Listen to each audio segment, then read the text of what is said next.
Different style ಆಗಿರೋ tie and wear ಚೈನನ್ನು ಹೇಗೆ ಮಾಡೋದು ಅಂತ ತೋರಿಸ್ತಾ ಇದ್ದೀನಿ ಇವತ್ತು. ನಾನಿಲ್ಲಿ 15 ಇಂಚಸ್ನಷ್ಟು ತಂತಿನ ತಗೊಂಡಿದ್ದೀನಿ. ಇದಕ್ಕೆ ಫಸ್ಟು 5 ವೈಟ್ ಪರ್ಲ್ನ ಅಟ್ಯಾಚ್ ಮಾಡಿ ಲೂಪ್ ಥರ ಮಾಡ್ಕೊಂಡಿದ್ದೀನಿ.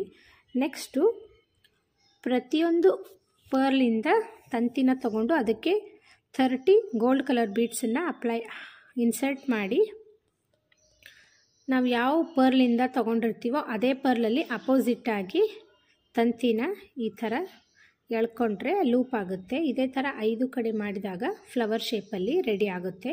ಈ ಥರ ನಾನು 2 ಮಾಡ್ಕೊಂಡಿದ್ದೀನಿ. ಇದು ತಂತಿದಾದರೆ ಚೆನ್ನಾಗಿ ಕಾಣುತ್ತೆ. ನೆಕ್ಸ್ಟು 2 ಕರಿಮಣಿ ಲೈನ್ಸಿಗೆ 2 ಎಡ್ಜಿಗೂ ಆ ಫ್ಲವರ್ಸ್ನ ಅಟ್ಯಾಚ್ ಮಾಡಿ ಈ ಥರ ನಾಟ್ ಹಾಕ್ಕೊಂಡ್ರೆ tie and wear necklace ready.